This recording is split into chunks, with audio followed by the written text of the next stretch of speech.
Buenos días. Hola, buenos días. Acaba de publicar La España en la que creo, en defensa de la Constitución, un libro de la editorial Esfera de los Libros. Vamos a entrar en España enseguida y en España nos quedaremos un ratito, pero antes de que España lo ocupe todo, su opinión sobre el ultimátum europeo a Nicolás Maduro para que convoque elecciones en el plazo de 8 días. ¿Qué le parece? Bueno, imagino que cuando Europa ha adoptado esa posición es para cargarse de razón, porque es evidente que no hace falta esperar los 8 días. Sabe todo el mundo hace mucho tiempo que Venezuela está sufriendo una dictadura, además incompetente, porque a veces las dictaduras liquidan la libertad de los pueblos, pero al menos tienen eficacia en el terreno económico, en el terreno de los servicios. Esto es una dictadura que además no sirve para nada, que está llevando a la ruina a la nación desde el punto de vista moral, físico, material, clínico, de medicamentos. Es una ruina total. Entonces yo creo que los 8 días serán un poco para cargarse de razón, como que le dimos la oportunidad, porque ya sabe todo el mundo con quién está jugando. ¿Y cree que el presidente Sánchez se equivocó al liderar esta respuesta europea, que debería haber reconocido a Guaidó, como piden PP y Ciudadanos, de entrada de forma unilateral y sin ninguna otra consideración? Bueno, yo soy muy partidario de Europa. Por tanto, a mí me parece correcto que el presidente español haya querido conectar y establecer una cierta concordancia con el resto de los países europeos. Está mejor hecho desde Europa que desde cada uno de los países. ¿Qué hacer una vez que Guaidó se ha reconocido presidente interino? Cuando dice usted dentro de 8 días es inevitable que el resto de Europa lo reconozca como presidente interino y que por lo tanto, toda la comunidad internacional prácticamente lo haya reconocido ya. ¿Y después qué? Bueno, todo el mundo va a dar marcha atrás cuando vea que el régimen se va a caer.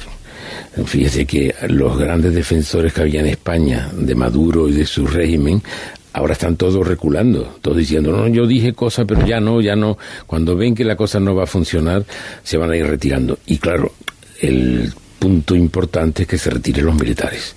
En el momento que los militares empiezan a quitarse de en medio de la vara de medir de Maduro, eso cae, seguro. Lola García, hemos escuchado a lo largo de toda la madrugada, como señalaba el señor Guerra, ahora mismo, en fin, el poder del Estado que tiene la capacidad de decantar la situación es el ejército. Maduro diciendo, está conmigo. De hecho, a esta hora por lo menos no ha habido solo el agregado militar de la Embajada de Estados Unidos en Washington se ha desmarcado del chavismo, del régimen de Maduro, solo él. O sea que de momento el ejército está con él, y hemos escuchado a Guaidó pidiéndole al ejército que se pase a su bando porque habrá una amnistía al día siguiente. Este es el asunto más delicado en las próximas horas y en los próximos días, sin duda, ¿no, Lola? Desde luego. Yo quería preguntarle al señor Guerra. Señor Guerra, buenos días. Hola, buenos días.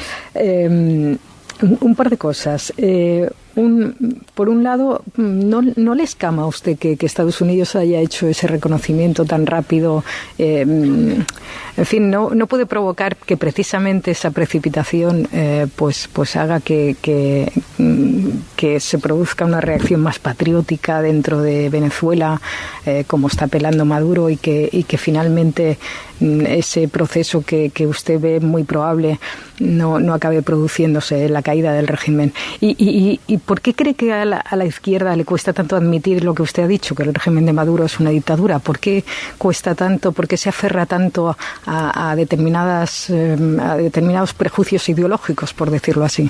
Sí, vamos a ver, el aval o el certificado de Trump a lo que está en contra de la dictadura de Maduro no es un favor que les hace, no, porque Trump es un hombre arbitrario, un hombre con pocas convicciones democráticas, y por tanto crea malestar y crea sospecha, como usted ha manifestado, respecto de por qué Trump corre tanto. Pero cuando alguien señala la luna, yo miro la luna, yo no miro el dedo. Es decir, que lo importante aquí es que allí hay un pueblo sojuzgado por una dictadura y hay que hacer que eso termine. Es verdad que es poco aconsejable ir del brazo de un tipo como Trump, pero lo importante es que el pueblo de Venezuela sea liberado. Y respecto a la dificultad, mire, tradicionalmente se ha creado la idea de que con la estrella roja todo es bueno, con la cruz todo es malo. Y las cosas no son así. Es decir que Stalin era un líder de la izquierda es falso. Era un líder de la derecha. Es decir, era un conservador, era un reaccionario, era un criminal. ¿Cómo puede figurar en los anales de algo progresista? No hay nada de progreso. Hay una cierta izquierda que es regresista, que es de regreso. Y por tanto no es izquierda, es derecha. Entonces esa dificultad de aceptar las revoluciones, aunque sean criminales, porque llevan una estrella roja en la gorra, pues yo nunca la he aceptado. Tom. Sí, todavía estoy un poco impactado por esa afirmación de Alfonso Guerra de la eficacia de algunas dictaduras, ¿no? Porque me cuesta trabajo asociar los conceptos de dictadura y eficacia, pero yo ando concretamente al tema de Venezuela. Me tiene que entender usted bien, ¿eh? Sí, me cuesta trabajo entenderle, don Alfonso, la verdad. Pues lo siento mucho, yo creo que he sido muy claro. El coste de esa eficacia es tan alto que yo creo que es difícil hablar de eficacia. Sí, pero si además ni siquiera esa eficacia se da, si es una ruina total, quiero decir, vamos a ver. Es que es bueno explicarlo, porque ha sonado un poco muy raro. bueno explicarlo porque si no nos hacemos trampas a nosotros mismos y eso no es bueno. No es bueno. Mire, entre la dictadura de Pinochet, horrible, y la dictadura de Maduro, horrible, hay una diferencia, que en un sitio la economía no se cayó y en otro sí se ha caído. Bueno, en no querer ver esa diferencia es ponerse una venda porque son amigos de uno, son amigos de otro. No tiene. No, es que yo creo que en la economía se cayó en los dos casos, porque en el caso de Chile la economía siguió funcionando a costa de explotar sistemáticamente a la mayoría de la población. Pero bueno, yendo al caso de Venezuela. Igual que en Venezuela. Bueno, por eso yo no hago esa distinción de dictaduras por eficacia. Bueno, pero yendo al caso de Venezuela. No voy a ser yo quien defienda a Maduro ni lo que supone Maduro, pero es evidente que Venezuela es a día de hoy una sociedad muy dividida y muy polarizada, y que unas elecciones, si no hay un acuerdo previo sobre las reglas y sobre el respeto a los resultados, poco van a resolver. Mi pregunta es, ¿no sería más inteligente por parte de España y la Unión Europea jugar un papel mediador que facilitara ese acuerdo, que permitiera convocar unas elecciones realmente acordadas y pactadas? Yo creo que esa ha sido la posición de Europa hasta ayer mismo, que era necesario facilitar un diálogo, y España está en esa posición claramente. El ministro de Exteriores lo ha repetido insistentemente, hay que facilitar un diálogo entre la oposición y el gobierno. Lo que pasa es que el gobierno hace trampas. Entonces, si no se quiere ver eso, el gobierno hace trampa. Pero claro que sería bueno una mediación. Buenos días, señor Guerra. Soy José Antonio Zarzalejos. Hola, buenos días. Bueno, yo quería añadir un dato. Es decir, es verdad que Trump está detrás del reconocimiento de Guaidó, pero también está Justin Trudeau, que es el primer ministro canadiense, por lo tanto, que no tiene nada que ver ideológicamente ni desde el punto de vista de la operatividad política con el presidente de los Estados Unidos, ¿no? Es un dato. Quiero decir que el respaldo internacional a este presidente autoproclamado provisional es también muy variopinto, ¿eh? Y en cambio, pues es verdad que usted ha impugnado el carácter de izquierdista de este régimen, pero Cuba lo respalda, México está en silencio, Rusia, China y Turquía pues también parece que lo respaldan. Pero mi pregunta, más allá de estos datos, era que analice o que nos diseccione un poco qué habrá querido decir el presidente del gobierno, Pedro Sánchez, al decir que Maduro representa todo lo que no es la izquierda, y se lo ha recordado a la izquierda. ¿En qué sentido Maduro no es la izquierda? ¿O no puede ser la izquierda de ninguna de las maneras? Hombre, yo no puedo hablar en nombre del presidente. No, en su criterio. Yo creo que no tiene nada que ver con la izquierda Maduro. Aquí, mire, aquí hubo una situación en Venezuela que yo entonces conocía bastante mejor que ahora, en la que los partidos tradicionales, los copellanos y los adecos, habían hecho una política equivocada que permitió que saliera un militar que diera un golpe de Estado, que después Caldera lo blanqueó, El presidente Caldera lo blanqueó y pasó a ser un candidato, y es Chávez. Y llega Chávez. Y Chávez llega con el marchamo de ser la izquierda. En realidad hizo una buena labor desde el punto de vista social con sectores que estaban muy abandonados. Pero en todo lo demás no hizo nada de la izquierda, más bien hizo de la derecha, porque la limitación de la libertad no puede ser considerado como progresista nunca, siempre es regresivo, siempre es reaccionario. Entonces, los que han querido ver en Chávez o después en Maduro una representación de un movimiento de izquierda que hay que amparar porque está en contra del imperialismo americano, es un error gravísimo. Hay que tener criterio propio, y el criterio propio dice que son las conductas de los gobiernos los que indican si está haciendo una labor progresiva para la población o regresiva para la población. Y ni Chávez ni Maduro han sido un progreso para Venezuela. Vamos a hablar enseguida de España, de la España en la que cree Alfonso Guerra, que está debajo de una tormenta perfecta. Pero antes de irnos a una pausa pequeña para la publicidad, señor Guerra, si usted dirigiera el PSOE ahora, ¿se pondría a sí mismo en la foto? La verdad es que es una adivinanza muy complicada de entender. Sí, porque no se entiende muy bien. A usted se le entiende muy bien, entonces yo debo ser muy tonto. Pues yo no lo entiendo. No, o sea, se ha movido. ¿El resto lo entiende? ¿El resto lo entiende o no? ¿Usted se ha movido de la foto del PSOE del 2019? Esto es un tópico del que yo creía que ya estaba todo el mundo curado.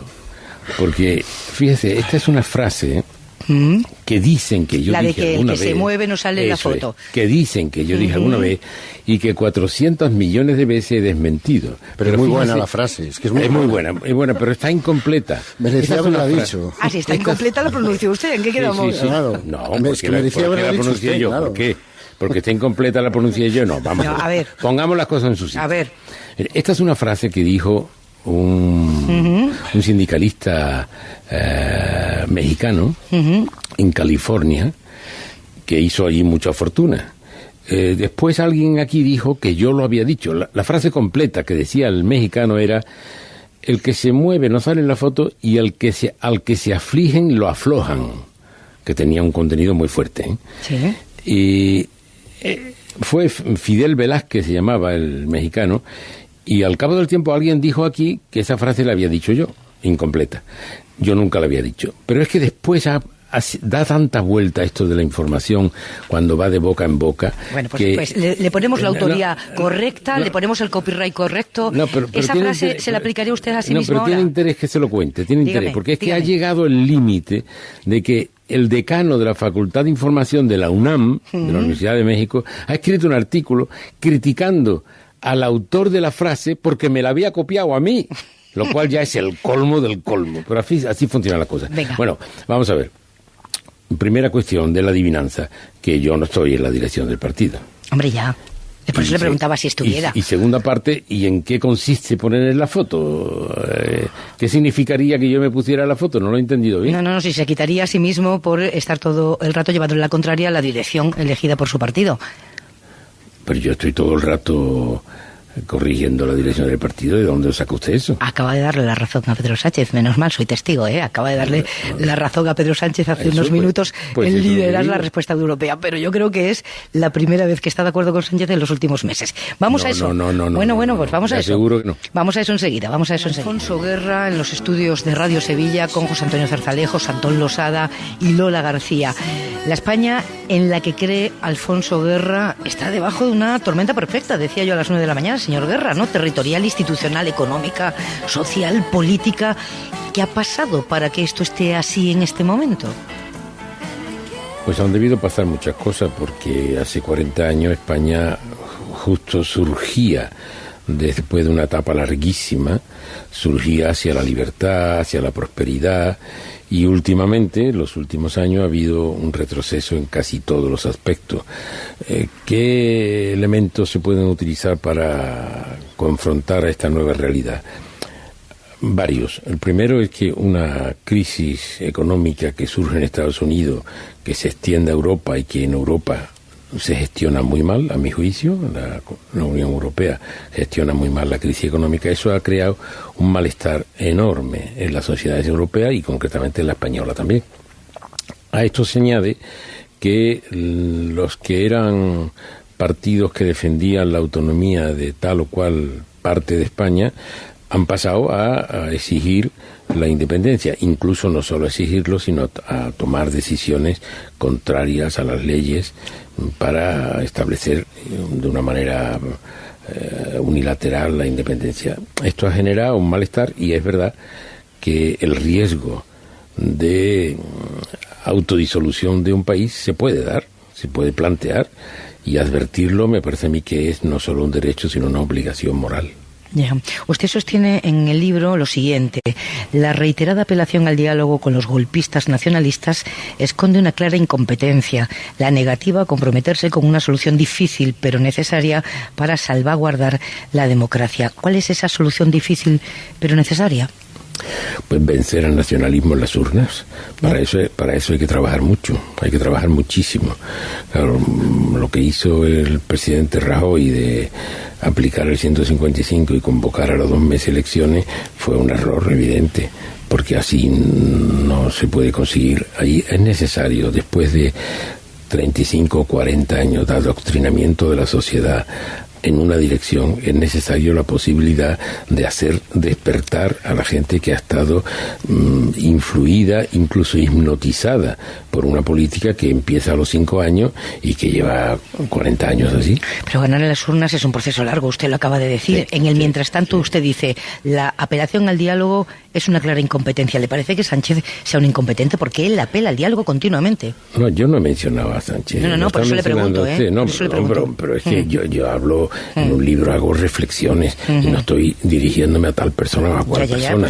No sería honesto por mi parte aprovechar para decir, no, si yo hablaba de tal, es que no hablaba de tal ni de cual. Yo creo que establecer como única salida cuando se están violando las leyes y la Constitución el diálogo, pues no me parece correcto. Claro que hay que dialogar, claro que habrá que llegar al final a algún tipo de acuerdo, pero no puede ser solo. Se lo voy a resumir en una frase que es muy oída en estos tiempos, y es decir, los asuntos políticos hay que resolverlos con medidas políticas. Estoy totalmente de acuerdo, absolutamente de acuerdo. Oiga, pero ¿y los asuntos judiciales? También hay que resolverlo con medidas políticas. No se puede, en una democracia no se puede, y se quiere mezclar. Se está continuamente mezclando lo uno con lo otro, y en ese sentido yo creo que es un error. Y cito en el libro que qué hubieran dicho los demócratas si hubiese dialogado con Milán del Bosch, con el Tejero y tal, en aquel momento que dan un golpe de Estado. No hubiera sido aceptado por nadie. Hubo unanimidad contra aquel golpe, y sin embargo aquí hay gente en una zona tibia respecto de que aquello no fue un golpe. Discuten todo, ahora son todos expertos en derecho penal, si es rebelión, si es secesión, si no es secesión, si no es rebelión. Todos son expertos, y yo no tipifico. Yo lo que digo es que hay un artículo 92 que dice con toda claridad que un referéndum consultivo puede ser convocado por el rey a petición del presidente de gobierno con autorización del Congreso de los Diputados. ¿Hicieron eso las autoridades de Cataluña? No. Luego aquí habrá algún delito. ¿Qué delito es? Que lo digan los jueces. Lola.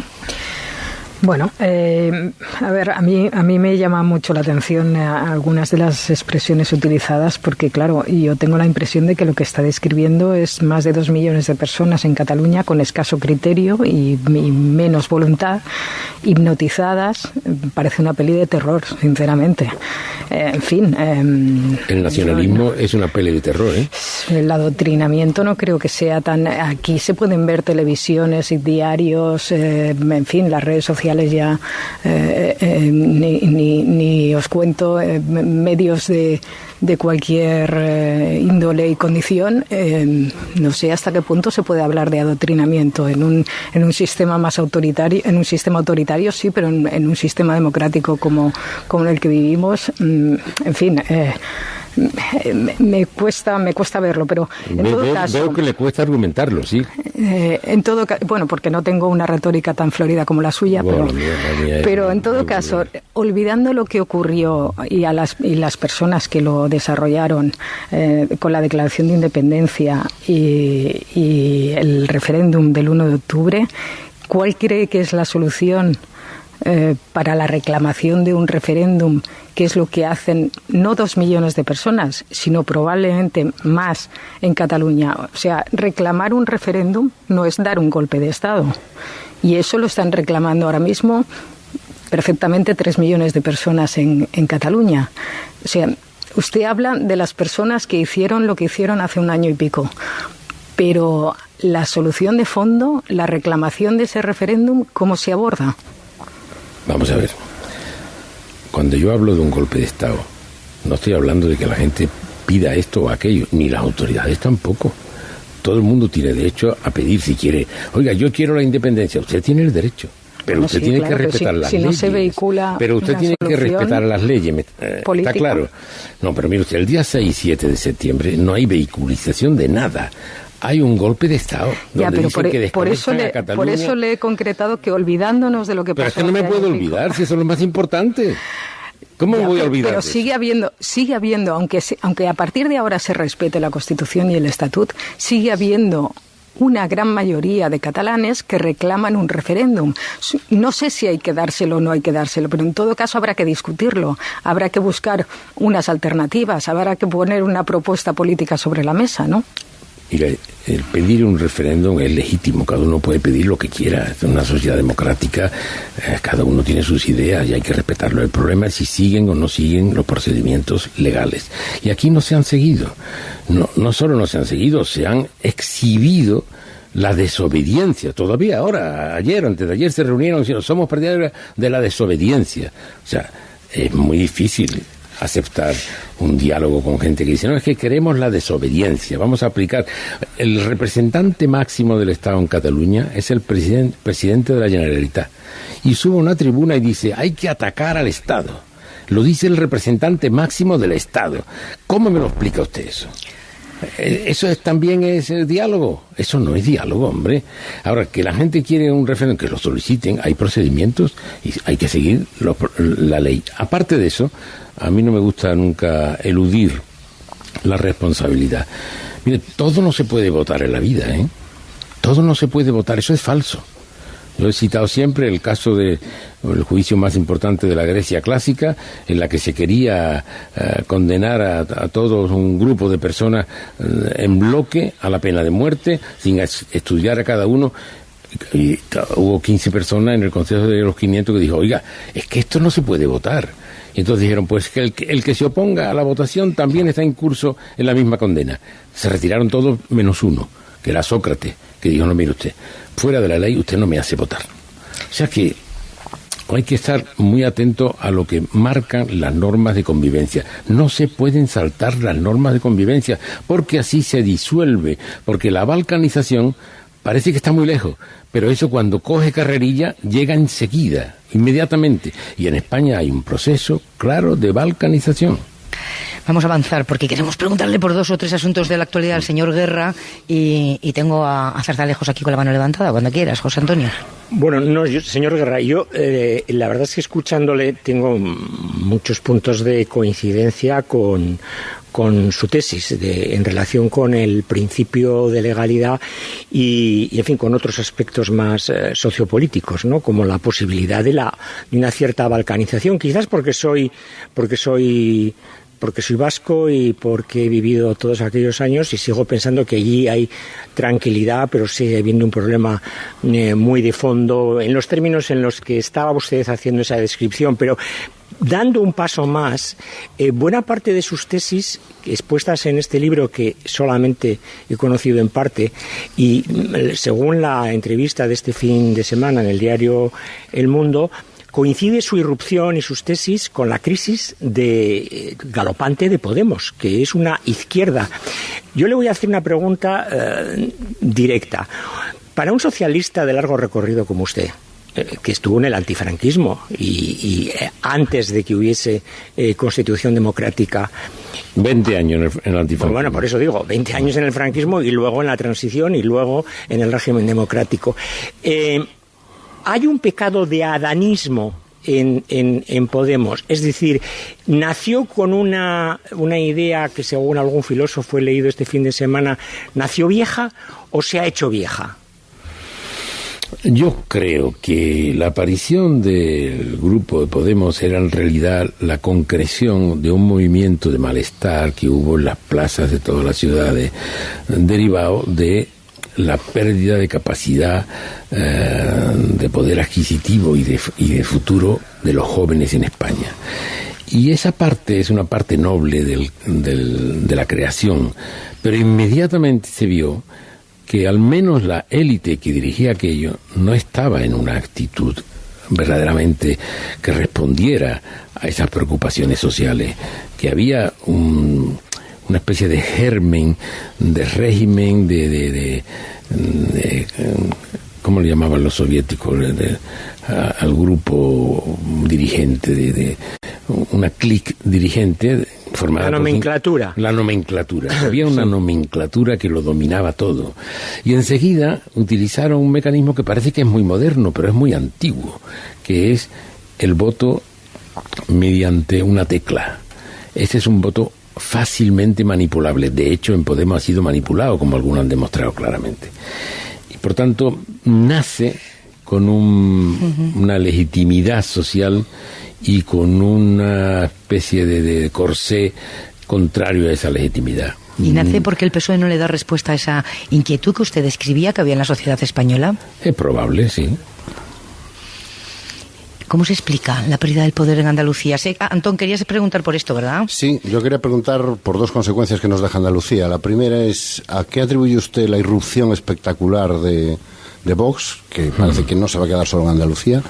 Y la segunda, que es algo que a mí me interesa mucho y veo que poca gente habla y quiero conocer su opinión. ¿Cómo explica usted o por qué cree usted que casi 800.000 votantes de la izquierda, sumando a los del PSOE y a los de Adelante Andalucía, se quedaran en su casa en estas elecciones con respecto a las de 2015? En realidad están muy ligadas las dos preguntas. Tienen un mismo origen y una misma explicación. Vamos a ver, en Andalucía el Partido Socialista ha ganado las elecciones. Lo que pasa es que, claro, la unión de otros tres partidos es superior. Se parece mucho a lo que pasó en Cataluña, que ganó las elecciones arrimada, pero otros partidos se unieron y no podía tener el gobierno. Pero nadie, por cierto, le pidió a Arrimada que se fuera, ¿verdad? Había ganado las elecciones. Sí sucede eso en el caso de Susana en Andalucía. ¿Qué es lo que, a mi juicio personal, que puede estar equivocado naturalmente, estaría bueno, ha suscitado el abandono de una serie de electores que se han quedado en casa y no han ido a votar?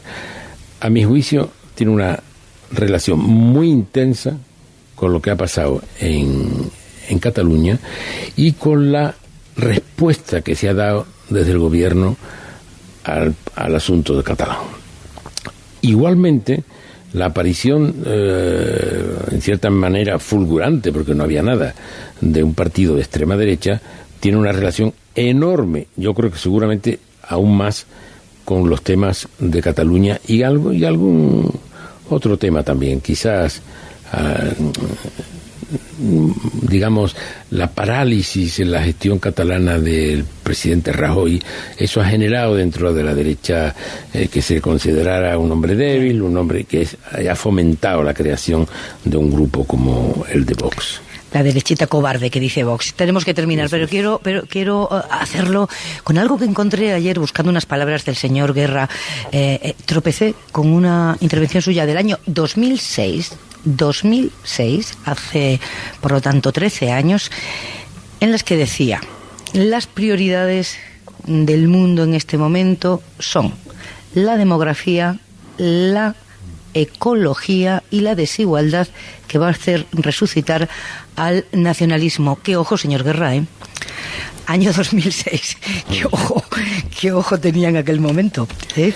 Bueno, no sé si lo conserva, parece que sí, pero en aquel momento lo clavó, vamos. Sí, fíjese, si quiere usted adentrarse en esas especies de previsiones, que efectivamente hay un cierto atinamiento, hay un cierto acierto, pues en el año 96 yo publiqué un libro que se llama La democracia herida, que podría haber sido el título del libro que acabo de sacar. Porque es que si si se lee aquel libro, verá que las previsiones sobre la crisis, el cambio del punto central del capitalismo desde la producción a lo financiero, todo eso está descrito en el año 96 en ese libro. O sea que un poquito de previsión sí parece que tengo, no mucho, pero algo sí. Un poquito de intuición. Pues le voy a poner unas palabras de ahora mismo de Pablo Casado, que anuncia una iniciativa parlamentaria para liberalizar el sector del taxi y crear una especie de bolsa para compensar a los taxistas por las licencias que pagaron. A ver, vamos a escuchar. Lo que pedimos es que este sector de transporte vuelva a estar regulado a nivel estatal, que no se pase la pelota a autonomías y municipios. Y ya en esa iniciativa parlamentaria, esta semana, propondremos esto, liberalización del sector del taxi para que no tenga barreras que les impidan competir y al mismo tiempo un fondo para que se puedan recomprar sus licencias y los dos sectores puedan coexistir. Pablo Casado en Antena 3 con Susana Griso. ¿Qué le parece, señor Guerra? Bueno, dos cosas tengo que decir. Por una vez le voy a dar la razón al señor Casado en cuanto que no ha sido muy edificante ver que una competencia estatal, cuando ha venido el problema, han dicho, no, esto para las comunidades autónomas, y las comunidades autónomas inmediatamente dicen, no, esto para los municipios. Hombre, hay que tener un poco de la responsabilidad de los propios actos y de las propias responsabilidades. En cuanto al fondo de la cuestión, estoy totalmente en contra. Yo creo que mira, aquí hay dos cuestiones a dilucidar. Una es que el derecho de protesta, el derecho de huelga, no significa que lleve aparejado el paralizar una sociedad y sobre todo no significa que se rompan cristales, que golpeen a unas personas. Eso no está amparado por el derecho de huelga. Y dos, es verdad que aquí hay un grupo muy importante de personas autónomas con dificultades para salir adelante y unas grandes empresas que tienen el reloj a favor de lo que está pasando en el mundo, pero que perjudican intereses individuales. Y aquí hay que llegar a un cierto acuerdo, hay que ponerlo a discutir. Y si lo hacen una competencia del Estado, bien, y si lo hacen las comunidades o los ayuntamientos, igual. Pero no sé dónde está la calma y la serenidad para discutir asuntos de fondo con un poco de mirada larga, ¿no? Eso falta, sí, señor. Sí. Alfonso Guerra, gracias, buenos días. Buenos días.